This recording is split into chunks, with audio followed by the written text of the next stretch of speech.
She me sanibonani bafowethu ngithemba ukuthi niyaphila. Le video engiyenzayo ivideo yami yokugcina ephathelene nezinto zepolitiki. Isimo engikusona nangendlela engisebenza ngayo akusangivumeli ukuthi ngikhulume kakhulu ngepolitiki. But ngicela ukuthi niqonde futhi bafowethu nonke nini la ku social media ukuthi kungaba ngamanga uma kungathiwa mina sengiqhamuka la ku social media manje after 40 years after awuthi nje ngithi after 30 years bese ngithi namhlanje sengifuna ukukhuluma okunye engingasikhona. Kungaba ngamanga ngoba wonke umuntu ovotayo ukupolitiki. So ngiyacela ukuthi niyeke ukuthi thina esivelele noma esibaningi emehlweni ukuthi masikhuluma imbono yethu ngepolitiki bese nithi asiphume kupolitiki ngoba akekho umuntu ongekho kupolitiki. Futhi abantu eSouth Africa baningi, umuntu uyayikhethela ukuthi ufuna ukuphila nobani. Uyabona? So mina nje ngenza ama bootcamps, ngisebenza into eyinsizwa ngomdidelo wamabutho. Even inkosi yami engiphethe iyangazi mina ukuthi ngiyilunga le-IFP, kodwa iyazi futhi ukuthi ngiyawuhlonipha umsebenzi wayo. Akekho umuntu engimphoqa ukuthi abe i-IFP. Even emabuthweni akukho lapho esikhuluma khona nge-IFP. Thina emabuthweni akithi kwaMandlakazi savumelana kudala ngo-2016 ukuthi akekho umuntu ongezukuba yiqembu alithandayo yena. Akekho umuntu kwaMandlakazi ophoqwayo ukuthi abe yiqembu angalithandi noma abe i-IFP ngoba nakho mina ngiyilunga le-IFP. Ngicela ukuqale ngichaze bafowethu kancane ukuthi mina ngiyilunga le-IFP. Yonke lemisebenzi engiyenzayo ngiyenza ngiyilunga le-IFP. Ngiyaqonda ke ukuthi ngenxa yomsebenzi esengiwenza osuvulelekile osuthinta bonke abantu akuselula ukuthi zonke izinsuku ngipromote i-IFP. Nangaphandle kwalokho ngibona ngokukhula kwami ngibona ipolitiki ithanda ukusihlukanisa kakhulu. Ngibona ngathi kuhle ukuthi ngihambe mina ngiyovota, ngivotele iqembu lami engilithandayo, nomunye avotele iqembu lakhe alithandayo, nomunye avotele iqembu lakhe alithandayo, ebese sibuya sizoba ngabantu. Ngoba abaholi basikhombisile ngeGNU.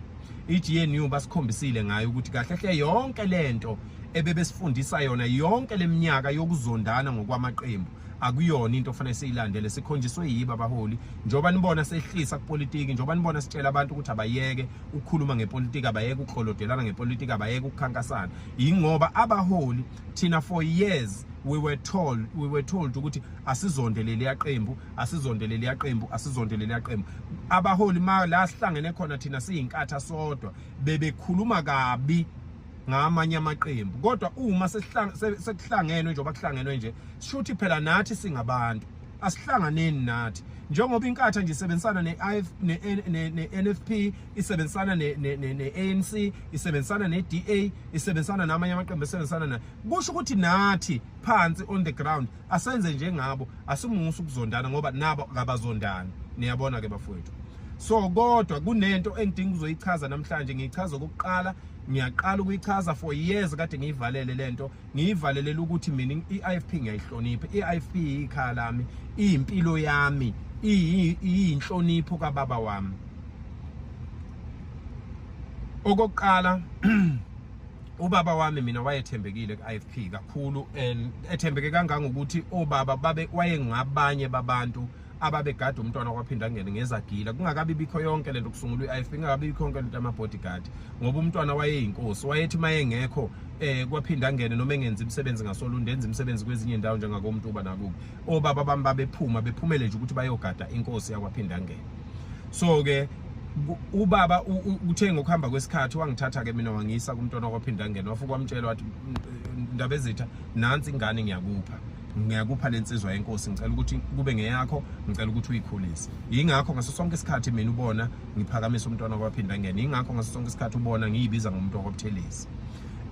So uma ngabe ke ngihamba kuze ngifika lapha engisebenza khona, still ngiphinde ngasebenzele i-IFP kuze kube namhlanje ngisebenzele i-IFP. So ke la engisuke kufanele ngisebenzele khona iqembu, ngiyakwazi ukuhlukanisa imisebenzi yami. Ngelinye ilanga ngisebenze engusebenzayo, ngelinye ilanga ngisebenze kwe-IFP. So ngiyanicela bafowethu ake nisihloniphe ngeinqumo zethu esizithathayo, yize sivelele but sihlonipheni ngeinqumo zethu esizithathayo. Bese wena uthatha lokho okukusebenzelayo. Uma ubona ukuthi uphakela umthathi khona into engeke ikusebenzele wena ngenxa yokuthi uphakela umthatha uyi-IFP, then don't associate yourself with uphakela umthakathi ngoba angeke ngikwazi ukuqamba amanga ngiyishintshe la bese ngithi sengingenye into mina. Kodwa isinqumo engisithathile emva kokuthi kukhandeke iGNU, ngithathe isinqumo sokuthi akasekho umuntu welinye iqembu engiyoke ngimbandlulule impilo yami yonke. Uma enza kahle loyo muntu engelinye iqembu, ngiyomsupport egqoke impahla zakhe zalelo qembu njengoba kunjalo, ngoba iGNU isikhombisile phela bafowethu ukuthi ayikho indaba yokwehlukana ngamaqembu. Bahlangene abaholi njengoba behlangene abaholi, that's a direct message. It's a direct message eza kuthina the forces on the ground ukuthi hlanganani nani, zwanani nani. Okwesibili, mina ngisebenza imisebenzi yasendlunkulu, kuyangiphoqa ukuthi ngibahlanganise abantu. Lapha masihola amaviyo suke sihola wonke umuntu, so angikwazi ke ukushintsha bese mina ngizophambana nalokho. Why ngichaza lento engiyichazayo? Kuneqiniso elingaziwa kwaNongoma. Ngicela ukuchazela abantu bakwaNongoma ukuthi kuneqiniso elingaziwa kwaNongoma. KwaNongoma ubaba uMncwangu okade umayor before, ubaba uMncwangu. Ubaba uMncwangu is branded as the baddest person kwaNongoma. Ubaba uMncwangu is branded as as one of the most failing mayors to ever grace isihlalo sika mayor kwaNongoma. Ngicela ukunitshela ukuthi leyo nto ayilona iqiniso leyo nto leyo. Ubaba uMeya wayefela ukuthi wesekuhlabisa ku-IFP. Ubaba uMeya wayefela ukuthi kunabaholi abasemandleni manje kwaNongoma, kodwa ababephuma umkhankaso betshela amavolontiya ukuthi ubaba uMncwangu kufanele ahambe kwaNongoma, amavolontiya oyihlalo abasukume bemlwisa ubaba uMncwangu ukuze ubaba uMncwangu ezogcina ephumile. So yonke lento eyahlakaza uNongoma, njengoba uNongoma namhlanje ungakwazi ukuvota kahle, kwenziwa ngabaholi abanye baba baseyihlalweni namhlanje kwaNongoma. Ngeke sikufihle lokho, ikhona imihlangano khona amaminithi ubaba uMncwangu uyakwazi lokho. Isisodwa isizathu sasisifela kwaNongoma. Wonke amakhansela ayeseka ubaba uHlabisa akhishwa. Phakela umthakathi indaba wakhishwa, uphilile Nhleko wase Ward 20 wakhishwa, uNtombela wase Ward 9 wakhishwa, umtshali waseMahashini wakhishwa kwa Ward 21, ukhansela ubani umunye ukhansela uNkosi wakwa Ward 2 wakhishwa because bonke amakhansela ayeseka uHlabisa akhishwa. Ayesekwa umhlonishwa, ngiyaxolisa umhlonishwa Mengameli, ayehle eseka umhlonishwa uMengameli uHlabisa, onke akhishwa yilaba abaholi abasemandleni njengamanje. Kodwa namhlanje laba baholi ngenxa yokuthi iGNU thina isifundisa ukuthi singabandlululana, ngoba iGNU phela thina isifundisa ukuthi singabandlululana, and abantu ngicela beqhubeke njengoba abaholi benza bona behlangene lapha phezulu, inkathi sihlangene neANC. Umuntu wenkatha nomuntu weANC ngicela bezwane. Umuntu wenkatha neANC wala kwaNongoma ngicela bezwane bephile ndawonye, ngoba abaholi basikhombisile ukuthi kanti siyonke leminyaka abe-ANC bezonda abenkatha bezonda abe-ANC bekuyinto ebingekho, into ebikhandwa nje ngoba ukwenzela ukuthi abantu bahlale behlukene. Abantu bakwaNongoma ngicela bengaphindi behlukane. Bantu bakwaNongoma ningaphindi nehlukane, hlukanani ngamaqembu maniyovota, kodwa ningaphindi bantu bakwaNongoma nehlukane. Ngoba sixhashazwa ngabantu abasuka le bezoba izakhamizi kwaNongoma bese befika kwaNongoma beba izingqonqo. Emkhandlwini yenkatha yonke umuntu ohluphekayo umuntu we-IFP. Namhlanje kuthiwa mina ngenxa yokuthi ngihamba imarch and march azama ukulungisa izwe. Ngihamba amamarshi azama ukulungisa izwe, azama ukulekelela bona abaholi. Sekuthiwa ngiseyona i-IFP. Anginayo ichoice mina wengane zakwethu. Anginayo ichoice. Angikwazi ukuyikhethela. Ngeke ngikwazi ukuyikhethela. Angisoze umntwana okwaphinda angene njengoba ngikhuluma uyangibuka ubaba wami. Angisoze empilweni yami, angisoze ngashiya iIFP. Ngiyoba umuntu wokuqala empilweni yami ofungayo ukuthi angisoze ngashiya iIFP, nangempela ngeke ngiphinde ngize ngishiye iIFP. Ziningi izimo esezenzeke kimi. 2017 December kwakufanele ngibulawe, ngizange ngilale ngisho ekhaya, ngibulawela ubaba uHlabisa. Ngangilandelwa izinkabi, ngasizwa intombazana yangilalisa ophalule, ngibulawela nje ukuthi yime ngimile engime nobaba uMncwangu kwaNongoma esingavumi ukuthi uMengameli uHlabisa agudluzwe esihlalweni. Bephumile abaholi, bephuma inqina lapha kwaNongoma. Abantu abayinkatha bayazi ukuthi umuntu noma abantu ababephuma inqina yokuthi umncwanga akakhishwe esikhundleni ngoba kuzoyiwa kuma conference ngo2020 noma ngo2019 kuzoyiwa ababephusha ukuthi akuphume ubaba umncwanga kwaNongoma ukuze kuzongena abantu abazophusha iagenda yokukhishwa uhlabisa bayakwazi abaholi lokho bayakwazi abantu beIFP nje abaneqiniso kwaNongoma bayakwazi obani ababenza lokho namhlanje ngoba thina silwela izwe ngeqiniso namhlanje kuthiwa siseyona iIFP niyabo.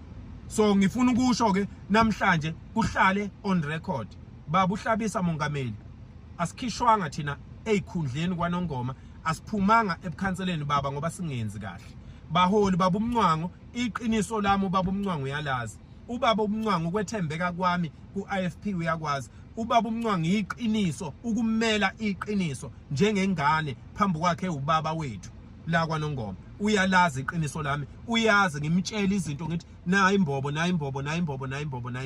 ngiyaxolisa ukukhotha abaholi kodwa ngenzela ukuthi ekugcineni kosuku uma nganama bekuthiwa abantu bahamba baqamba amanga beze befike kubaholi befike beqamba amanga bethini ngicela nazi ukuthi kwaNongoma sakhishelwa into eyodwa ezikhundleni lamakhansela engiwabalile akhishelwa into eyodwa akhishelwa ukuthi eseka ubaba uhlabisa namhlanje ngoba bonke abantu sebeseka ubaba uhlabisa sekufanele kuzofa thina ke sife thina sivele siyiphansi abayeka abaholi uqamba amanga yekani baholi uqamba amanga mina ngiyibrand la eSouth Africa iIFP ayifuni ukungisebenzisa ngiyibrand nginjalo yonke imicimbi yenkatha lapha yenza khona imicimbi ngihlala ngikhona namhlanje impilo yami yonke I've lost so many opportunities in life because of associating myself with the IFP but iIFP yiye ngafuna ukungihlonipha yiye ngafuna ukungithanda yiye ngafuna ukungikhombisa support but still ngiyilunga leIFP but kusuka umholi azoqamba amanga phambi kwabantu ngakithi